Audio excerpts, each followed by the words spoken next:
আসসালামু আলাইকুম বন্ধুরা। আজকের ষষ্ঠ শ্রেণীর বাংলা প্রথম পত্র বইয়ের আসমানি জসিমউদ্দিন কবিতাটি নিয়ে আমরা আলোচনা করব এবং এই কবিতাটি আমি দুই ভাগে ভাগ করেছি। এক নাম্বার জসিমউদ্দিন সম্পর্কে বিস্তারিত তথ্য এবং তার কাব্যগ্রন্থগুলো নানা রকম ছন্দ ও টেকনিকের মাধ্যমে আলোচনা করা, এবং দুই নাম্বার আসমানি কবিতাটির মূল ভাব এবং আসমানি কবিতায় বলতে কবি কি কি বুঝিয়েছেন সেগুলো ব্যাখ্যা করব, যাতে তোমরা তোমাদের পাঠ্য বইয়ের যে কোনো প্রশ্নের উত্তর অতি সহজে সমাধান করতে পারো। দেখো বন্ধুরা, আসমানি কবিতাটির লেখক আসমানি কবিতাটির কবি জসিমউদ্দিন, তিনি 1903 সালে ফরিদপুর তাম্বুলখানা গ্রামে জন্মগ্রহণ করেন এবং 1976 সালে ঢাকায় মৃত্যুবরণ করেন। দেখো বন্ধুরা, কলকাতা বিশ্ববিদ্যালয়ের ছাত্র অবস্থায় তিনি কবর লেখাটি লেখেন এবং গ্রাম বাংলার জীবন ও প্রকৃতি তার লেখায় প্রকাশ পায়।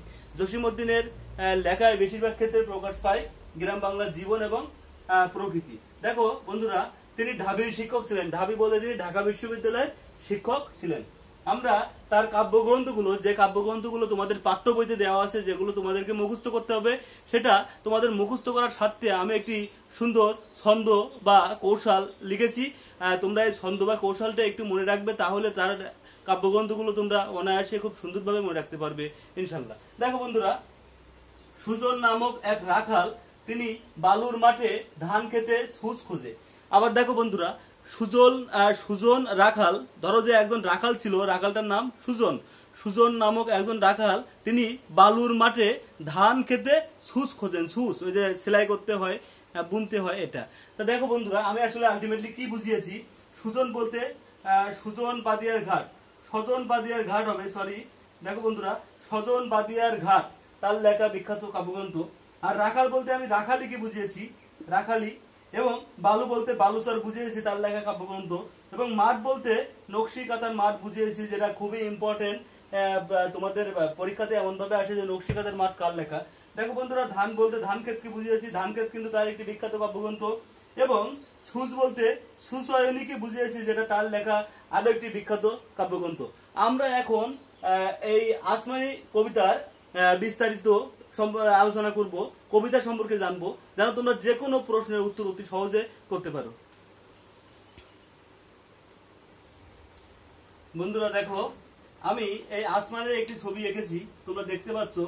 এই মেয়েটির নাম আসমানি, যাকে নিয়ে আমাদের কবি জসিমউদ্দিন এত আলোচনা করেছেন। দেখো বন্ধুরা, এই আসমানি মেয়েটি, খেয়াল করো তার কয়েকটি বৈশিষ্ট্যের কথা কবি বলছেন। তার 1 নম্বর বৈশিষ্ট্য দেখো, সে অত্যন্ত গরিব পরিবারের একজন মানুষ। আসমানি খুবই গরিব পরিবারের একজন মানুষ। এই প্রশ্ন, আমি যে পয়েন্টগুলো লিখছি বন্ধুরা, এই পয়েন্ট তোমাদের গ এবং ঘ দাগের প্রশ্নে আসবে। কিভাবে আসবে, কিভাবে প্রশ্ন হবে, আমি সেটা বলবো। দেখো বন্ধুরা, তিনি অত্যন্ত গরিব একজন মানুষ। 2 নম্বর, তিনি যে বাসায় থাকেন, ওই বাসাটা পাখির বাসার মতো। কেন পাখির বাসার মতো? ছন খড়কুটা দিয়ে তৈরি করা, এবং বৃষ্টিতে ভিজলে, ধরো বৃষ্টি পড়লে ভেতরে পানি পড়ে, তারপরে একটু ঝড় হইলে বা একটু বাতাস প্রবাহিত হইলে ওই বাসাটা অনেক ক্ষেত্রে নড়বড় অবস্থা হয়।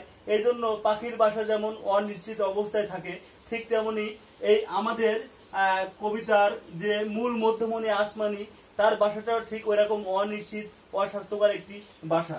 দেখো বন্ধুরা, 3 নম্বর, বৃষ্টিতে বাসা নড়বড়ে করে। এটা পয়েন্টটা তোমাদের মনে রাখতে হবে। 4 নম্বর দেখো, হচ্ছে অসুখে ভুগে। আমরা জানি, যদি মানুষ অত্যন্ত গরিব, দুঃখী, অসহায় হয়, অস্বাস্থ্যকর পরিবেশে বাস করে, খাবারের অভাব হয়, পোশাকের অভাব হয়, তাহলে কিন্তু সে স্বাভাবিকভাবেই অসুখে ভুগবে। দেখো বন্ধুরা, এবং সে কিন্তু প্রপার ট্রিটমেন্টটা পাবে না। আর 5 নম্বর পয়েন্ট, ছেঁড়া পোশাক পরিধান করে। আমরা এটা অবশ্যই জানি, যদি গরিব মানুষ হয়ে থাকে তাহলে অবশ্যই সে ছেঁড়া পোশাক পরিধান করবে। কিন্তু আমাদের কবি, প্রাণপ্রিয় কবি জসিমউদ্দিন, তার আসমানি কবিতায় আসমানি নামক যে মেয়েটির কথা বর্ণনা করছে, তার বৈশিষ্ট্যগুলো আমরা তোমাদের সামনে তুলে ধরছি। দেখো, যদি সে গরিব হয়ে থাকে, ছেঁড়া পোশাক পরে থাকে, তাহলে কিন্তু তার মুখে হাসি থাকবে না, তার মুখ দিয়ে কিন্তু গান বের হবে না। এই কেন তার মুখ দিয়ে গান বের হয় না বা হাসি থাকে না? দেখো বন্ধুরা, যদি তোমার মনে সুখ না থাকে, যদি তোমার মনে শান্তি না থাকে, তাহলে তোমার মন থেকে কখনো গান বের হবে না। গান তার মন থেকে বের হয়। সে বিরহের গান গাইলেও সে সুখী মানুষ, সে সুখের গান গাইলেও সে সুখী মানুষ। কেননা মানুষ যদি সুস্থ না থাকে, তাহলে তার ভেতর থেকে ওই গানটা আসলে আসে না। দেখো বন্ধুরা, তাহলে আমরা 6 নম্বর পয়েন্টেও দেখলাম। 7 নম্বর পয়েন্ট দেখো, অস্বাস্থ্যকর পরিবেশে থাকে।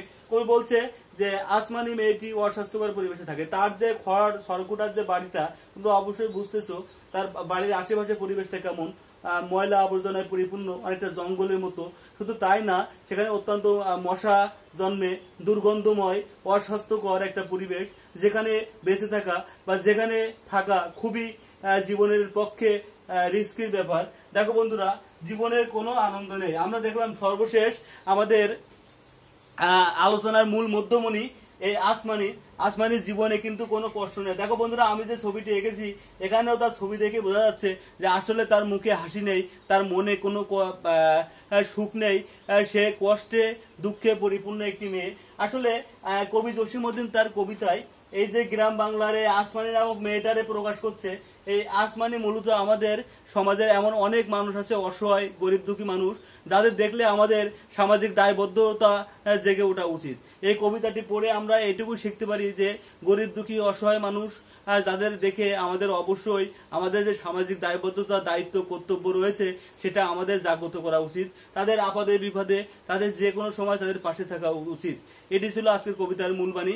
বন্ধুরা, কবিতাটি ভালো লাগলে অবশ্যই তোমরা আমাদের সাথে থাকবে এবং পরবর্তীতে আরো তোমাদের সুন্দর সুন্দর টপিক নিয়ে আমরা আলোচনা করব। তোমাদের প্রত্যেকটি বইয়ের প্রত্যেকটি সাবজেক্ট নিয়ে আলোচনা করব।